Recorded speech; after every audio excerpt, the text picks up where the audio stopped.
Bonjour à tous, nous sommes toujours à Cannes et nous sommes toujours au salon de l'intelligence artificielle. Alors ici, avec Daphné, bonjour Daphné. Bonjour.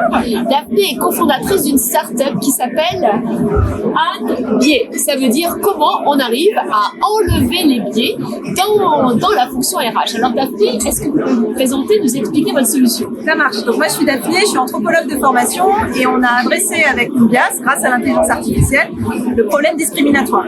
Dans les fonctions RH, on utilise pas mal l'intelligence artificielle pour trier les CV, pour aussi adresser en interne des mobilités, pour détecter les talents, etc. On sait qu'il y a un effort énorme qui est fait par les entreprises pour anonymiser les CV et éviter les biais discriminants qu'on peut avoir, parce que par exemple sur les profils techniques, on a plutôt tendance à adresser un homme qu'une femme. Voilà. Mais on sait aujourd'hui que l'anonymisation des noms ou de l'adresse ne suffit pas.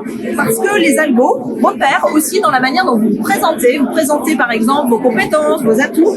Vous y mettez du féminin quand vous êtes une femme et on y met aussi du masculin. Donc, même sans votre nom, l'algorithme est capable de voir si vous êtes une femme ou pas. Et il va vous pousser certains métiers, certaines fonctions et pas d'autres. Et là, on est encore dans des risques discriminatoires. Alors c'est incroyable parce que vous connaissez les biais humains et on a maintenant les biais de la machine, les biais de l'intelligence artificielle et on voit comment même un algorithme peut avoir cette tendance à vous pousser des contenus si vous êtes un homme ou une femme. Alors quelles recommandations faites-vous aux ressources humaines, aux DRH, pour lorsqu'ils vont créer des solutions avec l'IA, elles soient la plus objective possible? La première, c'est de challenger les partenaires qui créent pour vous les algorithmes ou vos prestataires sur est-ce qu'ils ont géré le risque discriminatoire dans leur algorithme. Et je vous invite à leur demander aussi des métriques, à quel point ça amplifie ou pas.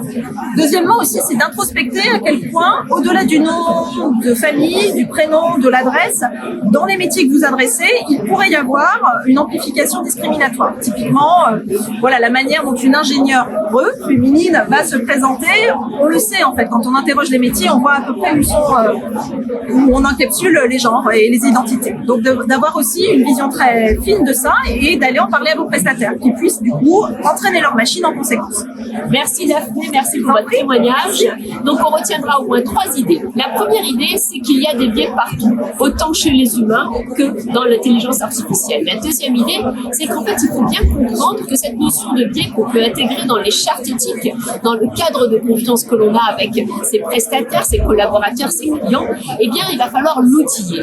Et la troisième idée, c'est qu'ici, avec NDS, c'est un des outils qui permet justement de porter alerte, porter attention et d'analyser la puissance du biais et d'essayer en tout cas de trouver une solution quand on l'a détecté. Merci. Merci à vous.